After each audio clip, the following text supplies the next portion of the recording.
जी मध्य प्रदेश छत्तीसगढ़ की खास पेशकश सलाम इंडिया में आज हम आपको एक ऐसी शख्सियत से मिलवाने जा रहे हैं जिनका चिकित्सा क्षेत्र में 12 साल से भी ज्यादा का अनुभव है और छत्तीसगढ़ के कई बड़े अस्पतालों में वो अपनी सेवाएं दे चुके हैं, सैकड़ों मरीजों को बचा चुके हैं। हम बात कर रहे हैं डॉक्टर विकास अग्रवाल की। डॉक्टर विकास अग्रवाल आज मेडिकल स्टूडेंट्स के लिए प्रेरणा बन चुके हैं। डॉक्टर विकास अग्रवाल, सबसे पहले आपके जज्बे को सलाम, आपके हौसले को सलाम। मैं कुछ बातें जनता के सामने रखना चाहूंगा आपसे सवाल पूछने से पहले। सनशाइन हॉस्पिटल भिलाई के डायरेक्टर और internal medicine critical care specialist doctor Vikas Agrawal ने कुछ वक्त में ही इस हॉस्पिटल को एक अलग पहचान दिलाई है। चिकित्सा के क्षेत्र में 12 साल से भी ज्यादा का अनुभव रखने वाले छत्तीसगढ़ के कई बड़े हॉस्पिटल में अपनी सेवाओं से मरीजों को जीवन दान देने वाले डॉक्टर विकास अग्रवाल आज कई मेडिकल स्टूडेंट्स के लिए प्रेरणा बने हैं। सनशाइन हॉस्पिटल भिलाई के डायरेक्टर और internal medicine critical care specialist doctor Vikas Agrawal ने कुछ वक्त में ही इस अस्पताल की एक अलग पहचान बनाई है। आज यहाँ मरीजों को सभी तरह के क्रिटिकल केयर इलाज की सुविधा आसानी से मिल जाती है। आज छत्तीसगढ़ में मेडिकल केयर की एक नई परिभाषा रच रहे डॉक्टर विकास अग्रवाल के प्रयासों को हमारा सलाम।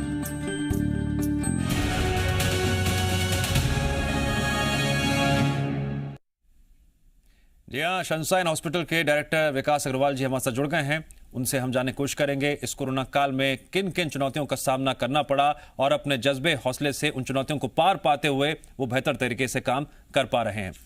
विकास जी, स्वागत है आपका। और सबसे पहला सवाल मेरा आपसे यही है कि इस कोरोना काल में हम एक अलग ही तस्वीरें देख रहे हैं डॉक्टर्स की।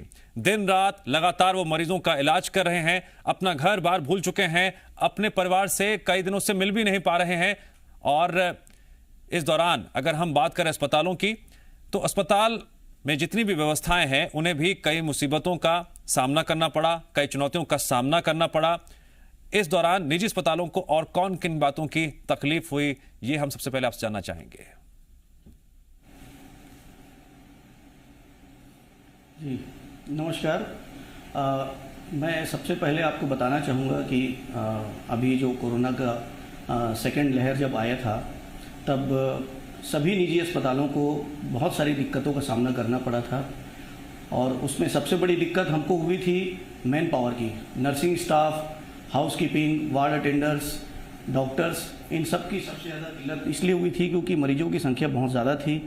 सभी निजी अस्पताल अपने कैपेसिटी से कई गुना ज़्यादा मरीजों का इलाज कर रहे थे और उसकी वजह से मरीजों को देखने में स्टाफ को इतने सारे मरीजों को एक साथ देखने का अनुभव नहीं था। जो स्टाफ आईसीयू में 2 मरीज 3 मरीज आईसीयू विथ वेंटिलेटर पेशेंट्स को देखने का अनुभव रखते थे, उनको एक एक स्टाफ को 5-5, 6-6 मरीज, इवन कई बार 10-10 मरीजों का केयर करना पड़ रहा था। तो वो भी एक अपने आप में बहुत बड़ी चुनौती थी स्टाफ के लिए भी और डॉक्टर्स के लिए भी। वो अपनी कैपेसिटी से कई गुना ज़्यादा मरीजों को देखना, उनका इलाज करना, क्रिटिकल पेशेंट्स के फैमिली वालों को काउंसलिंग करना और उनके सेंसिटिव मैटर्स होता है, कई बार पेशेंट इमरजेंसी में सीरियस है या कई बार हम पेशेंट की जान नहीं बचा पाते हैं, तो ऐसे कंडीशन में परिवारजनों को, उनके परिजनों को ये चीज़ें एक्सप्लेन करना, एक दिन में एक बार नहीं, कई बार दिन में 4 बार 5 बार कई मरीजों की मौत हो जाती है। ऐसे कंडीशन में परिवार वालों को फेस करना, उनको काउंसलिंग करना, उनको दिलासा देना, ये भी अपने आप में एक बहुत बड़ी चुनौती है जी। तो ऐसी चुनौतियों का हम सभी निजी अस्पतालों ने इस चीज़ का सामना किया है। जी डॉक्टर अग्रवाल, कहते हैं कि सबसे मजबूत दिल एक डॉक्टर का होता है। अपने सामने वो जिस तरह से मुश्किल परिस्थितियों में भी मरीज का इलाज करता है, लेकिन हमने देखा कि पहली लहर के मुकाबले दूसरी लहर में कोरोना संक्रमित मरीजों की मौत का आंकड़ा लगातार बढ़ता चला गया और ये तस्वीरें अलग अलग अस्पतालों से सामने भी आई। अब ऐसे में जब किसी मरीज की मौत हो जाती है तो परिवार पर बहुत बड़ी मुसीबत टूटती है। एक साइकोलॉजिकल ट्रॉमा देखने को मिलता है जिसका सामना सिर्फ मरीज के परिजनों को नहीं बल्कि अस्पताल के स्टाफ को भी करना पड़ता है। ऐसे माहौल में डॉक्टर्स कैसे एक दूसरे का मनोबल बढ़ा रहे हैं, कैसे काम कर रहे हैं?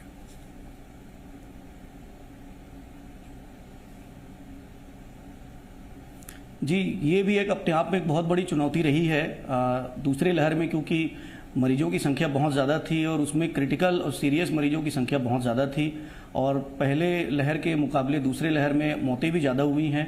तो अस्पताल में जब किसी मरीज की मौत हो जाती है तो उनके परिजनों का कई बार इमोशनल ब्रेकडाउन हो जाता है और ऐसी स्थिति में कई बार मरीज और डॉक्टर के बीच में झड़पें भी हुई है, बहस भी हुई है। लेकिन उनको सांत्वना देना, उनको शांत करना, उनके परिजनों को समझाना, ये अपने आप में एक बहुत बड़ी चुनौती है और ये सभी निजी अस्पतालों ने इसका सामना किया है और हम पूर्ण रूप से कोशिश करते हैं। सभी निजी अस्पताल के सभी डॉक्टर्स ने ये कोशिश की है और सनशाइन की पूरी टीम ने, सभी स्टाफ ने मिलकर, चाहे वो नर्सिंग स्टाफ हो, चाहे रेसिडेंट डॉक्टर्स हो, चाहे कंसल्टेंट हो, सभी लोगों ने मिलकर मरीज के परिजनों को समझाना, उनको सांत्वना देना, दिलासा देना और उनका मनोबल बढ़ाना, उसमें हमेशा हमने कोशिश किया है कि किसी को किसी भी प्रकार की कोई तकलीफ ना हो और स्पेशली जब पेशेंट को हम नहीं बचा पाते, उसकी जान नहीं बचा पाते हैं, तो उनको ये एक्सप्लेन करना कि हम आपके मरीज की जान नहीं बचा पाए हैं, उस समय बहुत बड़ी दुख की घड़ी होती है। इसमें मरीज के परिजन ही नहीं, कई बार डॉक्टर भी बहुत सेंटिमेंटल हो जाते हैं, भावुक हो जाते हैं और उनको एक्सप्लेन करने में बहुत तकलीफ का सामना करना पड़ता है क्योंकि कई मरीज बहुत यंग थे, जिनके छोटे छोटे बच्चे हैं या उनकी पत्नी है, अभी अभी शादी हुई है, घर में कमाने वाला कोई दूसरा आदमी नहीं है, उनके बड़े बुजुर्ग हैं, दादा दादी हैं, माँ बाप हैं, उनका सेवा करने वाला कोई नहीं है। ऐसी स्थिति में हम भी कई बार बहुत भावुक हो जाते हैं और उनको एक्सप्लेन करने में हमको भी कई बार तकलीफ का सामना करना पड़ा है। तो लेकिन हम सभी डॉक्टर्स ने, स्टाफ ने मिलकर इस चीज़ का सामना किया और कोशिश की कि किसी भी मरीज की परिजनों को किसी भी प्रकार का तकलीफ ना हो। डॉक्टर विकास अग्रवाल, हमने देखा किस तरह से कोरोना काल के पहले डॉक्टर्स बहुत मजबूती के साथ खड़े रहते थे, लेकिन आपने जिस तरह से पूरी संवेदनाओं के साथ एक बहुत महत्वपूर्ण बात बताई है, डॉक्टर्स का एक अलग ही रूप सामने आया है।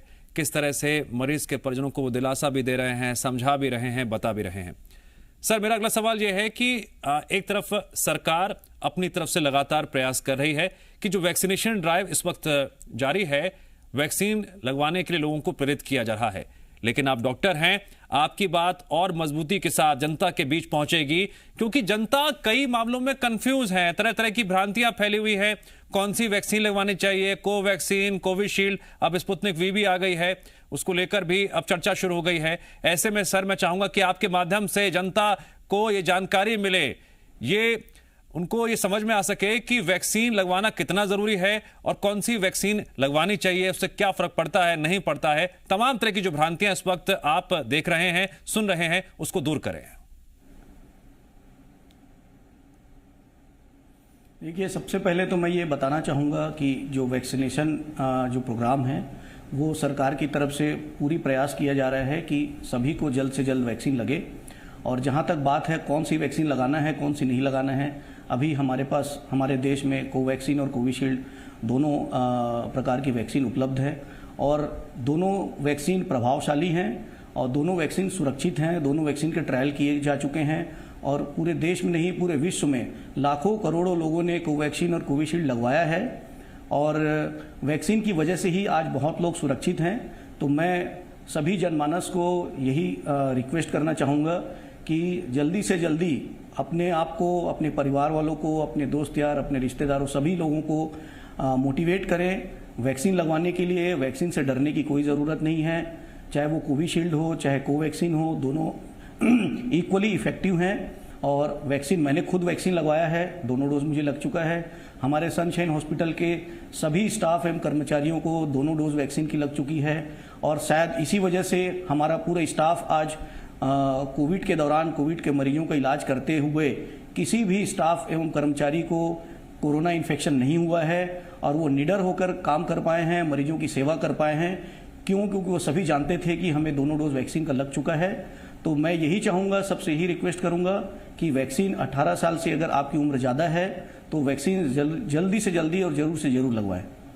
डॉक्टर विकास अग्रवाल, आपने बताया किस तरह से वैक्सीन एक सुरक्षा का घेरा है कोरोना से बचाव के लिहाज से। आपने ये बताया कि आप दोनों डोज लगवा चुके हैं, तो इसी से जुड़ा मेरा अगला सवाल भी है कि क्या दोनों वैक्सीन डोज लगवाने के बाद भी कोरोना होने का खतरा रहता है? कई तरह के केसेस सामने आ रहे हैं, यही वजह है कि चर्चा इस बात को लेकर भी हो रही है।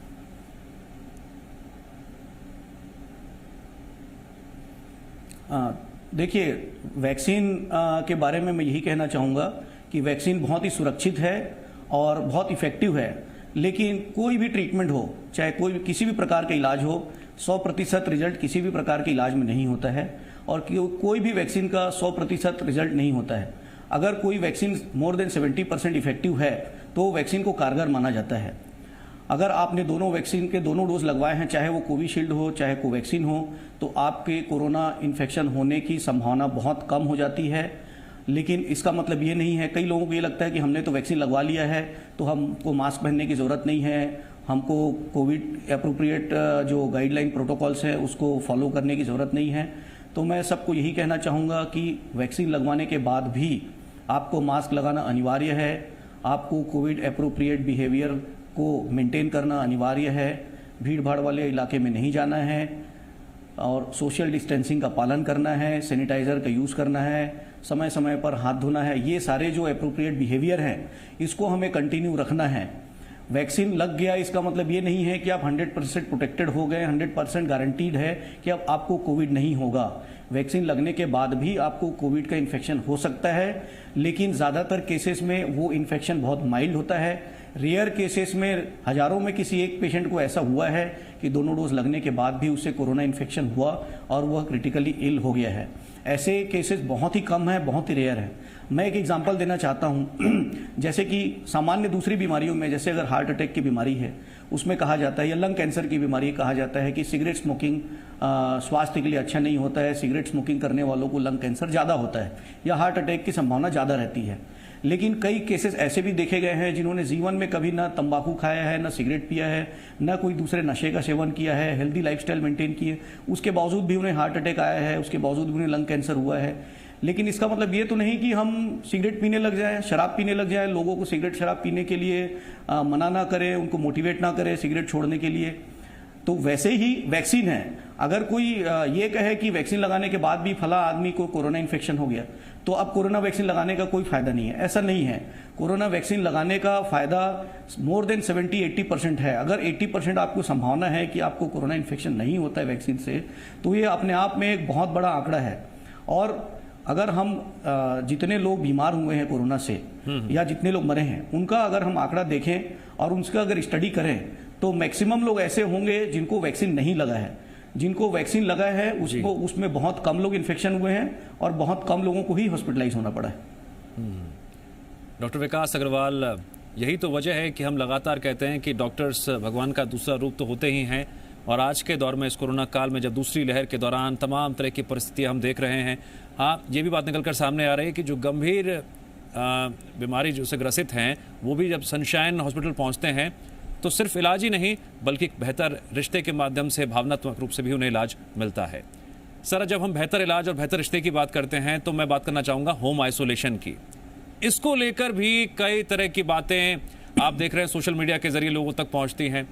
कई लोग बहुत जल्दी घबरा जाते हैं कि कोरोना हो गया है, हम होम आइसोलेटेड है किसी भी वजह से, तो चलो भाई जल्दी से अस्पताल पहुंच जाओ, आईसीयू में कहीं बेड खाली हो, किसी तरह से बेड मिल जाए, वेंटिलेटर बेड मिल जाए, ऑक्सीजन मिल जाए, पहले ही लोग इंतजाम करना शुरू कर देते हैं। अब बड़ा सवाल यही है कि अब भले ही संक्रमण की दर में कमी आई है, होम आइसोलेशन में जितने भी मरीज रह रहे हैं उन्हें किन सूरत हाल में, किन परिस्थितियों में अलर्ट रहते हुए, सावधान रहते हुए अस्पताल जाना चाहिए?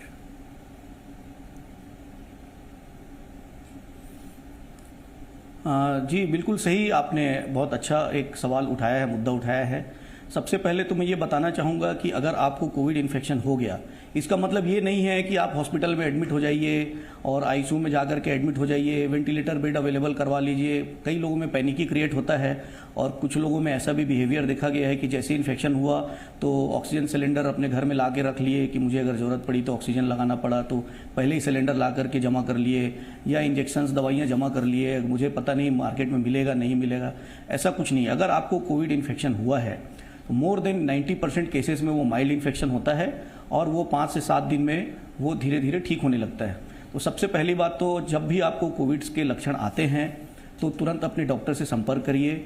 डॉक्टर के बताए निर्देशानुसार आप इलाज तुरंत उसका स्टार्ट करिए। और होम आइसोलेशन के लायक अगर आप माइल्ड केस हैं तो होम आइसोलेशन के गाइडलाइन को फॉलो करना है। होम आइसोलेशन में सबसे पहले आपको एक चीज़ का ध्यान रखना है, अपना ऑक्सीजन लेवल। आपको दिन में 3-4 बार कम से कम अपना ऑक्सीजन लेवल पल्स ऑक्सीमीटर के माध्यम से चेक करते रहना है। अगर आपका ऑक्सीजन लेवल 94 के ऊपर है तो आपको बिल्कुल भी घबराने की ज़रूरत नहीं है। आप होम आइसोलेशन में सेफली अपना इलाज कंटिन्यू कर सकते हैं। दूसरा, आपको ये ध्यान रखना है कि मुझे सांस में तकलीफ तो नहीं हो रही है। अगर आपको सांस लेने में दिक्कत हो रही है, बहुत ज़्यादा खांसी हो रही है, आपको बाथरूम जाने में, लैट्रिन जाने में अगर हांफने लगते हो, तब आप तुरंत अपने डॉक्टर से संपर्क करिए। उनको बताइए कि मुझे ऐसे ऐसे लक्षण हैं। तो कोविड आइसोलेशन के जो पेशेंट्स हैं उनमें वार्निंग सिम्टम्स के रूप में 2-3 चीज़ें मैं यही बताना चाहूँगा कि सबसे पहले पल्स ऑक्सीमीटर से ऑक्सीजन लेवल अगर आपका 94 से कम जाता है तो एक अपने आप में अलार्मिंग सिम्टम्स है। या फिर आपको थकने लगते हो, थोड़ा दूर चलने से ही आपकी सांस फूलने लगती है, आप हांफने लगते हो, इसका मतलब ये एक अलार्मिंग सिम्टम्स है। शायद आपका लंग्स में निमोनिया हो रहा है, आपका लंग्स इन्वॉल्व हो रहा है और आपको सांस की तकलीफ हो रही है। ऐसे अलार्मिंग सिम्टम्स में आपको इमीडिएटली अपने डॉक्टर से संपर्क करना है। वो आपको जांच करेंगे, परीक्षण करेंगे। उसके बाद अगर उनको लगता है कि आपको हॉस्पिटलाइज करने की ज़रूरत है तो वो आपको हॉस्पिटलाइज करेंगे। डॉक्टर विकास अग्रवाल, आप मेडिकल छात्रों के लिए भी एक प्रेरणा है।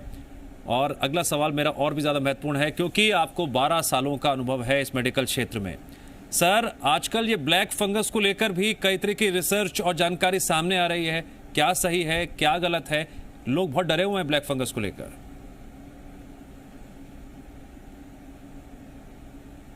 जी, अभी कोरोना मरीजों में ये देखा गया है कि ब्लैक फंगस, जिसको हम म्यूकोरमाइकोसिस कहते हैं, कुछ केसेस में अभी पाया गया है। और ये म्यूकोरमाइकोसिस अभी कोई नई बीमारी नहीं है।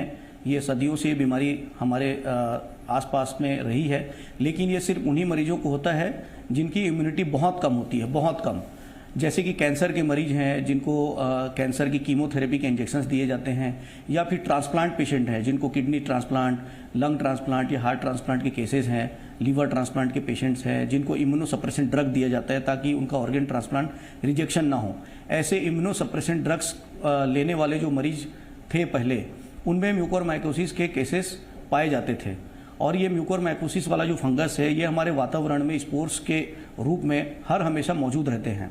लेकिन किसी कारण से अगर आप बहुत अत्यधिक बीमार हो गए हैं और आपकी इम्यूनिटी कमज़ोर हो गई है तो आपको ये जो फंगल के स्पोर्स हैं आपके नाक के माध्यम से, आपके श्वास की नली के माध्यम से आपके शरीर में प्रवेश करते हैं और आपको म्यूकोरमाइकोसिस या ब्लैक फंगस नाम का इन्फेक्शन होने का खतरा रहता है। कोरोना के केसेस में ये देखा गया है कि एक तो कोरोना वायरस अपने आप में उन्हीं मरीजों को अटैक करता है जिनकी इम्यूनिटी पहले से कमज़ोर है। जिनका इम्यूनिटी अच्छा होता है उनको वैसे भी कोरोना के इन्फेक्शन होने का रिस्क कम है। आपको कोरोना का इन्फेक्शन हुआ है मतलब आपको इम्यूनिटी पहले से ही कम है। उसके बाद फिर कोरोना का जब ट्रीटमेंट स्टार्ट करते हैं उसमें स्टीरॉयड की दवाइयाँ दी जाती हैं, वो भी एक इम्यूनोसप्रेसेंट होता है। वो आपको कोरोना से जान बचाने के लिए एक लाइफ सेविंग ड्रग है, उसको देना भी ज़रूरी है। और ऐसे केसेस में जब इम्यूनोसप्रेशन हो जाता है तो कुछ केसेस में देखा गया है कि फंगल इन्फेक्शन के केसेस अभी मामले सामने आए हैं। इसके मुख्य लक्षण क्या होते हैं? आपको नाक के आसपास या गाल के आसपास, आंखों के ऊपर नीचे आपको सुन्नपन हो सकता है, सूजन आ सकता है या चेहरे में लालपन आ सकता है। और अगर और ज़्यादा सीवियर इन्फेक्शन हुआ तो चेहरे का स्किन काला पड़ सकता है। और ज़्यादा सीरियस अटैक होता है और अगर म्यूकोरमाइकोसिस का केस बढ़ने लगता है, सीवियर फॉर्म में आने लगता है, तो आपको आँख की रोशनी भी आपकी जा सकती है, धुंधला दिखने लगता है या आँख में बिल्कुल दिखाई देना बंद हो जाता है। और आँख के ऊपर अगर इन्फेक्शन जाता है ब्रेन में तो आपको ब्रेन के सिम्टम्स भी आने शुरू हो सकते हैं। तो अगर आप कोरोना के मरीज हैं और होम आइसोलेशन में हैं या स्टीरॉयड्स में हैं तो आपको सबसे पहले ये ध्यान रखना है कि कहीं मुझे नाक में ब्लॉकेज की लक्षण तो नहीं आ रहे हैं, या आँख में धुंधलापन तो नहीं आ रहा है, या आँख के आसपास या नाक के आसपास सूजन तो नहीं आ रहा है, लालपन या कालापन दिखना तो नहीं चालू हो रहा है। अगर इस टाइप के लक्षण आपको अपने शरीर में दिखते हैं तो इमीडिएटली आप स्टीरॉयड को बंद करिए और अपने डॉक्टर से संपर्क करिए। तीसरी चीज़ आपको ध्यान रखना है कि अगर आप स्टीरॉयड में हैं और कोविड के मरीज हैं तो सबसे पहले आपने शुगर लेवल का ध्यान भी रखना है। स्पेशली जो पेशेंट डायबिटिक्स हैं उनको खासकर अपने शुगर लेवल को ध्यान रखना है और उसको कंट्रोल रखना है। जी, डॉक्टर विकास अग्रवाल, पहली लहर में बुजुर्गों पर सबसे ज़्यादा असर पड़ा, दूसरी लहर में नौजवानों पर सबसे ज़्यादा असर पड़ रहा है और अब तीसरी लहर की आड़ भी सुनाई दे रही है। उस पर भी कई तरह की बातें सामने आ रही हैं कि इस तीसरी लहर में बच्चों पर सबसे ज़्यादा प्रभाव देखने को मिल सकता है। इस पर आपका क्या मत है? जी, आपने बिल्कुल सही कहा।